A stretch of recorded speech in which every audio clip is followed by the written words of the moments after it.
விஜயின் ஜனநாயகன் படத்திற்கு பிரபலங்கள் வாங்கிய சம்பளம் எவ்வளவு தெரியுமா உங்களுக்கு? நமது சேனல் சப்ஸ்கிரைப் பண்ணி லைக் அண்ட் கமெண்ட் பண்ணுங்க. தளபதி விஜய் கோலிவுட்டில் அதிக சம்பளம் வாங்கும் நடிகராக விஜய் திகழ்கிறார்.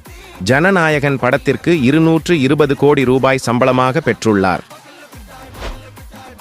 வினோத் விஜயின் கடைசி படத்தை செதுக்கியுள்ள வினோத்க்கு 25 கோடி ரூபாய் சம்பளமாக அளிக்கப்பட்டுள்ளது. அனிருத் ரவிச்சந்திரன் அட்டகாசமான பாடல்கள் மற்றும் பேக்ரவுண்ட் மியூசிக்கில் மிரட்டிய அனிருத் ரவிச்சந்திரனுக்கு ரூபாய் 13 கோடி சம்பளம் வழங்கப்பட்டுள்ளது. பாபி தியோல் ஜனநாயகன் படத்தில் வில்லன் ரோலில் நடித்துள்ள பாலிவுட் பிரபலம் பாபி தியோலுக்கு 5 கோடி ரூபாய் சம்பளம் அளிக்கப்பட்டுள்ளது. பூஜா ஹெகடே பீஸ்ட் படத்தை தொடர்ந்து ஜனநாயகன் படத்தில் விஜயுடன் ஜோடி சேர்ந்துள்ளார். பூஜா ஹெக்டே இப்படத்திற்கு 3 கோடி சம்பளம் பெற்றுள்ளார்.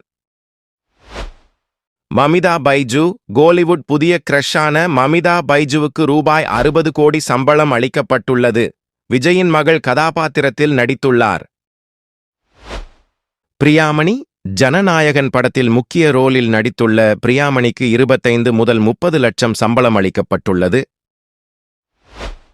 நரைன் ராம் கைதி விக்ரமில் சிறப்பாக நடித்துள்ள நரைன் ராம் ஜனநாயகன் படத்திற்கு ரூபாய் 15 முதல் 20 லட்சம் சம்பளம் பெற்றுள்ளார். ஜனநாயகன் பட்ஜெட் என்ன?